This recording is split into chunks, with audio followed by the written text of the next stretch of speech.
Godātie skatītāji, šobrīd Rīga TV 24 studijā ir Latvijas Nacionālās skolotājas savienības priekšsēdētājs, vokālais pedagogs, vokālās akadēmijas vadītājs un pieminēšu arī Jāņa Zāberu, starptautiskā vokālistu konkursa idejas autors. Edgars Kramiņš, labrītiņ. Labrīt visiem. Tātad aktuāla lieta. Pedagogu pikets trešdien pie Saeimas, jūsu viedoklis un kāda ir arī Latvijas Nacionālās skolotājas savienības viedoklis par nostāju par šo piketu? Nu, gribētu teikt, ka pirmkārt tas nav aktuāls jautājums, jo skolotāju piketi Latvijā jau nav nekas netradicionāls. Tādi tiek rīkot tik pa brīdim, piedraudot ar streiku, tad ar piketiem. Skolotāji ir jau ilgstoši neapmierināti ar savu situāciju skolās. Un līdz ar to mēs varam teikt, ka tā ir mūsu ikdiena, kļūst par mūsu ikdienu.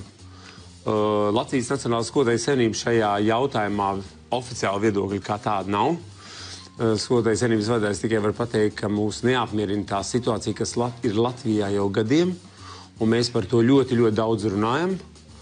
Un arī, kā nosaka mūsu statūti, reiz 5 gados ir kongress, un šogad būs kongress, nākošā mācību gada rudens brīvlaikā, tas ir šajā gadā vēl, kurā tad mēs atkal runāsim par jautājumiem, bet mums jau interesē vairāk satura jautājums, un varbūt ne tik daudz šīs mākslīgās imitācijas par kaut kādām cīņām, ja mēs tā varētu teikt, jo nav jau nevienam noslēpums, ka tas, ko rīko ārotbiedrība, kurā, protams, ir zināms biedru skaits un kas tiek finansēta diezgan dāsni no ministra kabineta, ka visi šie jautājumi jau tiek saskaņoti. Lai būtu kā neapmierinība, lai kā mēs radītu iespēju, ka te notiek, ka šeit ir demokrātiski procesi, redziet skolotāji.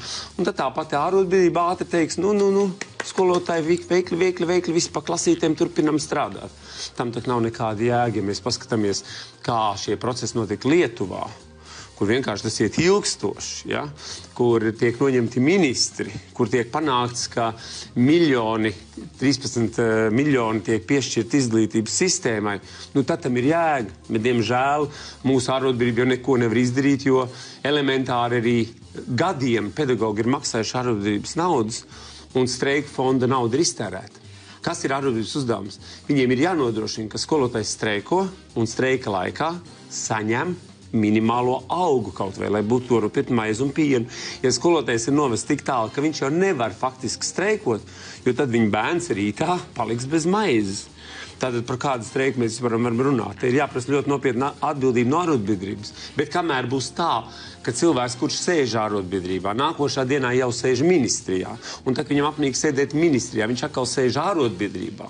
Un kamēr ārotbiedrība vadīs bijušais politiķis, kāda ir Vanagas kundze, nekas nemainās, tā ir vienkārši darbības falsifikācija. Un es teikšu, arī iedzīvotāji zināmā mērā kūdīšana, jo Latvijas lielā problēma ir tā, ka sabiedrība ir sašķelta un būs neapmierināti vecāki par to, ka skolotāji atkal par kaut ko strīdās vai par kaut ko ir neapmierināti, bet tikpat neapmierināti ir pensionāri, tikpat neapmierināti ir ārsti.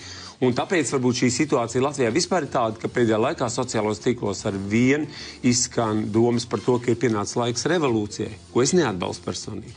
Un tas ir arī tas moments, kāpēc es vispār esmu arī piekritis runāt ar sabiedrību, kā iespējamais prezidenta amata kandidāts. Jo tas ir vienīgais, ko mēs šodien varam sabiedrībā izdarīt, beidzot saliedēt sabiedrību. Bet tas nebūs ceļš ar piketiem. Pirmkārt, ja mēs ņemam Latvijas modeli, tad tie būtu 2 cilvēki. Tas būtu valsts prezidents, kam būtu par to jāiestājās, un viņš pie tam pats ir skolotājs bijis. Es neko nedzirdu no Vējoņa kunga, ka viņš to teikt. Tātad, vai tas vispār ir aktuāli jautājums? Ja valsts prezidents, kurš pēc profesijas ir bijis pedagogs, šajā brīdī atkal kārtreiz klusē. Otra lieta, tas ir ministru kabineta prezidents Kariņkungs.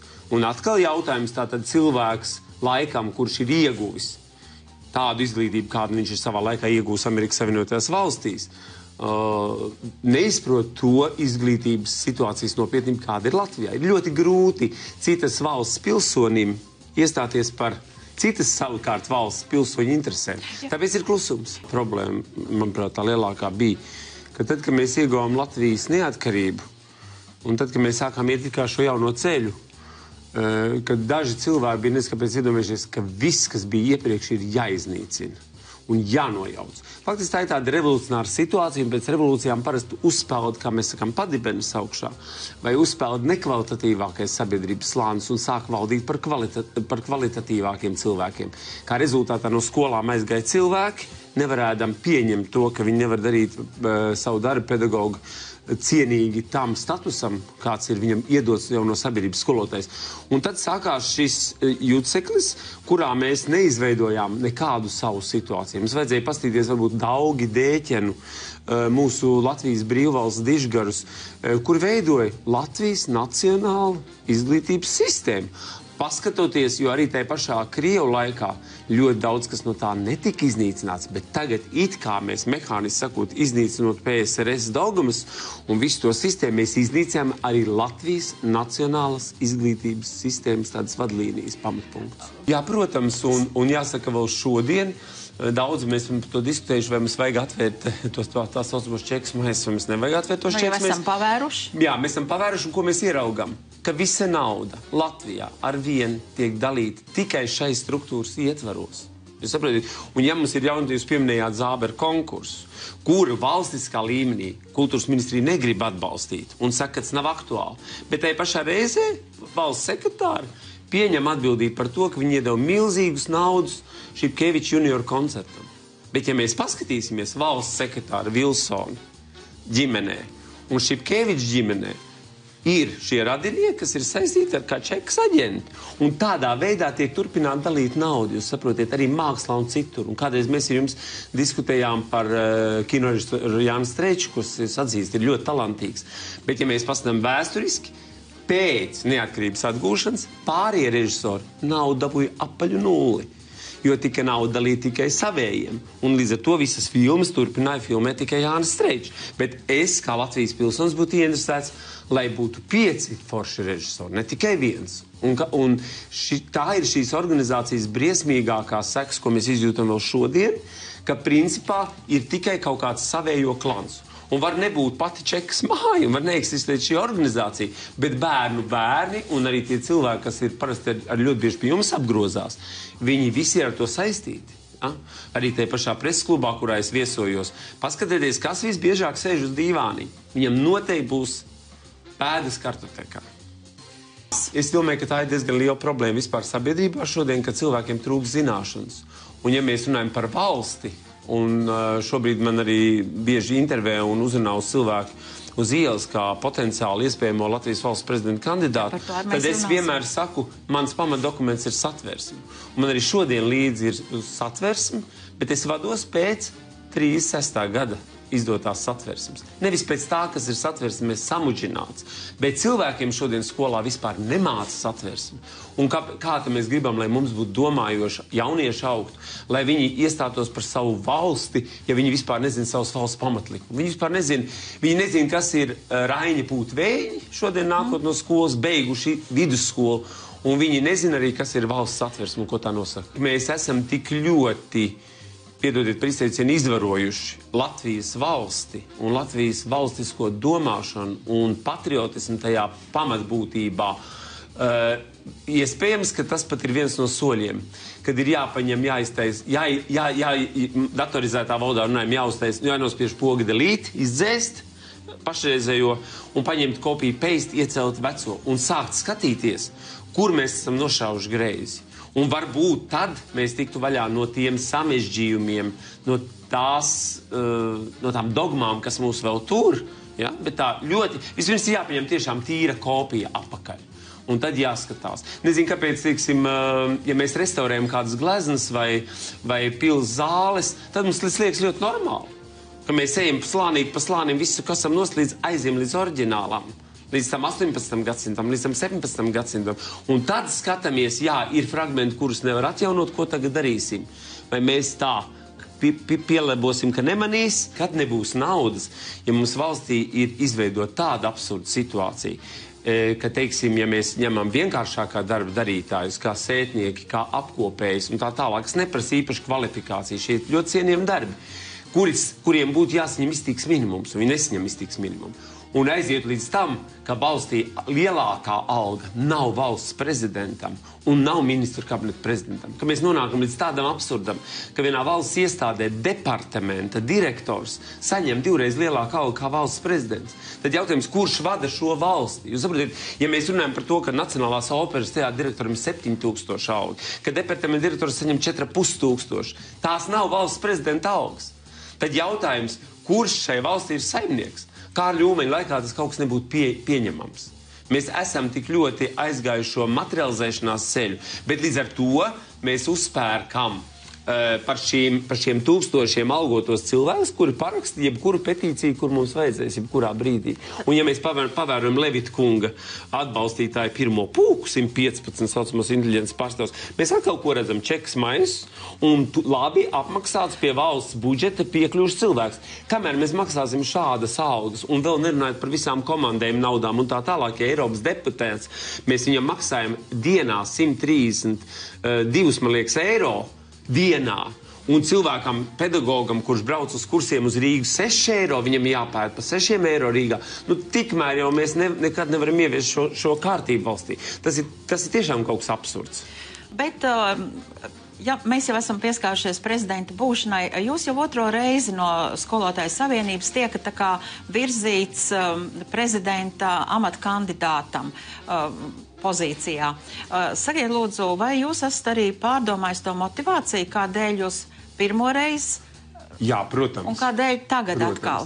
Pirmkārt, pirmoreiz tas varbūt bija vairāk tāds, jā, pirms 4 gadiem tas bija vairāk tāds ekspansīvs solis, tas bija varbūt tāds vairāk emocionāls solis, es domāju, arī no savienības puses, lai gan kriteriji, kas toreiz tika izvirzīti un pārdomāti un diskutēti, kādam jābūt valsts prezidentam, bija ļoti nopietni, un tie faktiski savienībā nav mainīti arī tagad, tad toreiz tas solis bija varbūt tāds, ka tauta ieklausties, kas ir teicis, ka tauta, jeb sabiedrība nevar virzīt savu kandidātu. Ja? Jo mums ir vesela svītra cilvēku, kur aizvien publicē domu, nē, nemaz neceriet, nekas nemainīsies, sabiedrība nevar vēlēt prezidentu, tikai 100 deputātu. Piedodiet. Mēs esam ievēlējuši 100 deputātus, un mēs varam vēlēties sabiedrību no šiem deputātiem prasīt jebko, kā saka. Mēs varam prasīt, šodien, jā. Bet tas un arī sabiedrība var prasīt deputātiem, redziet. Pirmoreiz tas bija šāds moments, ka vispār cilvēki teica, kas notiek, kā tagad viena organizācija izvirzīs prezidentu. Tagad pagāja 4 gadi, un godīgi sakot, es jau pieminēju, ka ir kongresa rudenī, un es esmu 10 gadus vadījis savienību, un es godīgi teikšu, ka es esmu mazliet tā kā noguris vai izpumpējies, un es vispār esmu par to, ka amatos cilvēki ir jāmaina. Gan kādas liela uzņēmuma vadībā, gan arī valsts prezidents varbūt tikai, kā mēs zinām, 2 reizes pa 4 gadiem. Tātad 8. Es būšu savienību novadījis 10 gadus, un es ļoti ceru, ka šajā jaunajā kongresā nāks cits vadītājs savienībā. Un tāpēc es arī neuzskatīju, ka savienībai vajadzētu man virzīt 2 reizes par valsts prezidentu. Bet jūs piekritāt?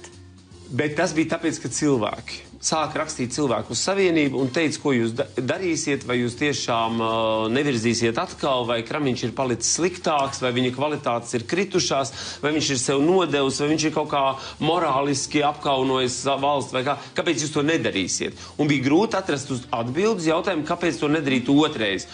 Un tad iznāca, kā mēs zinām, slaveni bēdīgais petīcija par to, kad sabiedrība sāk virzīt jau Levita kungu, un te tas zināmā mērā aizskāra man patriotismu jūtas un arī manu nacionālo nostāju, un tāpēc es piekritu, un tāpēc cilvēki šodien sacēlušies ir pretkustībā, un portālā www.petīcijas.com tiek vākt arī paraksts par Edgara Kramiņa līdzvērtīgi Levitam. Jā, man ir liela atbildības sajūta pret sevi, pret saviem audzēkņiem, pret savu tautu un pret savu valsti, un es to nedarītu, ja es domātu, ka es būtu slikts. Jā, jūs kādā no intervijām esat izteicies, ka mūsu valstī trūkst inteliģenta līderu un trūkst garīguma. Jā, tā tas diemžēl ir. Prezidentam vajadzētu būt tā kā iedvesmas avotam? Pirmkārt, prezidentam vajadzētu būt no inteliģences. Tas jau pirmkārt. Mums ir bijuši prezidenti, kas varbūt ir diezgan labi intelektuāļi, kam labi darbojās viena smadzeņu puslode, bet ir absolūti visiem prezidentiem pietrūcis sirdsgudrības un sirds inteliģences un tādas emocionalitātes. Tāpēc tauta šodien ir izsīkusi, varam teikt, izžuvusi, viņiem nav, kas viņus pabaro, un nav, kas viņus vispār aicina uz lieliem mērķiem. Un man šādi mērķi ir pašam, un es nekad neesmu pametis Latviju, un līdz ar to es domāju, ka man ir labs sirmums matos, lai es varētu cilvēkus aicināt uz kaut ko. Ir bijuši arī intelektu apveltīti prezidenti, bet bez sirds inteliģences, jā, protams, vai ir Vīts Freiberga kaut vai, piemēram, ja, kad parādās tie momenti, ka var tautai rādīt ar pirkspiedeniņiem, ka var plēsties dēļ kapu vietas, tas nav inteliģences raksturojošs līmenis. Par pēdējo prezidentu Vējoņu kungu es gribētu atturēties, jo tur, man liekas, ir abas šīs smadzeņu puslodes mazliet bremzētas, jo mēs arī jūtam, ka pikets es veltu skolotājiem veiksmi rītdienas piketā, protams, un es esmu domās ar viņiem, protams, es tur nebūšu, es būšu klasē, jo es uzskatu, kamēr es neesmu valsts prezidents, bet esmu pedagogs, mana vieta ir klasē, un arī, diemžēl, ārotbiedrības līderis uzruna mani galīgi nepārliecināja, jo, saprotiet, paši, ja politiķis Vanags ir bijusi caur Zatlera reformas partiju vienā partijā ar Kariņu kungu, pēc tam tu nevar nostādīt jautājumus citādi. Tu nevar vienā dienā veltiņā, es pie jums eju dzert kafiju katru pirmdienas rītu un eju uz jūsu dzimšanas dienām. Tad, ja man kaut kas, piemēram, nepatīk, ko jūs darat, es tomēr to publiski nepaudīšu. Ja es draudzējos ar kādu aktieri, kas man ir tūs, mīļš, es kļūstu pret viņu bezkritisks, un es nekad nerakstītu recenziju par izrādi, kurā viņš spēlē. Kaut gan viņš varbūt spēlē ģeniāli, bet man vienmēr būtu jāpatur prātā tas taisnīgums, kas ir ierakstīts satversmē, kas ir prezidenta galvenais uzdevums. Būt taisnam, labs vārds, pašam taisnam un attiecībā pret citiem taisnam. Bet par inteliģentiem cilvēkiem runājot, jūs tāds esat, jūs arī to pats varat. Nē, es par sevi to nevarētu teikt, negribētu teikt, es cenšos. Bet skolotāju savienība tā raksta, jā, savā apstiprinājumā. Cilvēki tā uzskata, un varbūt uz šī fona tas tā ir, bet tas nenozīmē, ka man nav kur augt arī savā inteliģencē. Noteikti ir kur augt. No kādas intervijas es biju sapratusi tā, ka jums nagi niez, lai tiktos ar Egilu Levitu, kurš arī ir viens no nominantiem uz valsts prezidenta amatu, un faktiski ilgu laiku viņš tā kā tikai viens vārds un uzvārds dominē šajā aspektā. Kādēļ jums, kas jūs sakat, nagi niez? Nagi niez, tas jau nav tā domāts, ka mēs tur sakausimies. Nē. Protams, es viņu personīgi nepazīstu, bet es arī intervijā neatkarīgā Rīta avīzē par to diezgan smalki izklāstīju, kāpēc. Tāpēc, ka man nav pieņemama šī situācija un faktiski pat tāda cilvēku uzdrīkstēšanās iedomāties, ka viņš varētu būt labs valsts prezidents, ja es ņemu vērā to, ka savā laikā viņš tomēr pameta Latviju, tikko beidza vidusskolu, viņu sauc etniskā dzimtene, etnisko dzimteni viņš nodeva, līdz Izraēlē neaizbrauc, palika Vācijā, iekārtojās labi, pēc tam viņu atkal pēkšņi kāda balss sauc atpakaļ uz Latviju. Un arī tajā brīdī es jau biju gatavs viņam noticēt, ka viņš tiešām atgriežas, lai Latvijai ko labi izdarītu. Bet Latvijas ceļš un viņa vadīšana tieslietu ministrijā un likumi, kas tik tajā reizē saražot, ir tik nepateicīgi Latvijai un tik neizdevīgi. Un ņemot vērā, ka tajā laikā viņš jau paspēja izveidot Rīgas Latviešu biedrību, arī atkal jāpiemina kā tāda, zinām, Čekas filiāli, kas regulēs procesu, un šī Čekas filiāli vēl turpina sekmīgi darboties. Un es pat zinu gadījumus, kur cilvēki, kas ir iestājušies par mani kā valsts prezidentu, pēc tam tiek izsauktai pašā Latviešu biedrības namā un pateikti, ziniet, padomājiet, vai jums atbalstīt Kramiņu. Ar jūsu darbu mēs te nemaz neesam tik ļoti apmierināti. Tas tāds, ziniet, tāds drausmīgs vecs stulbs metodas, pie kurām es neatbilstu. Un tālāk, kaut vai pēdējais gadījums ar mūsu bankas prezidenta atbrīvošanu, kas man nav ļoti pieņemams. Tā kā Levita kungs ir vairāk gan domājis par sevi, un es varētu teikt, ja ne tikai par sevi, par citas valsts interesēm, nevis Latvijas. Un tieši tāpēc es piekrītu. Jā, bet mēs jau redzēsim tajās diskusijās, ja jūs tur tiksieties, tam jau mēs varēsim sekot līdzi, ja nebūs optimisms noplacis. Man optimisms nav noplacis, jo, redziet, arī, ja man neievēl, tāpēc tas nemazinās man optimismu. Saku sirsnīgi paldies par atnākšanu, paldies par savu viedokli, paldies par atbildēšanu skatītāju jautājumiem, paldies visiem par līdzsekošanu, veiksmīgu dienu, paldies. Paldies.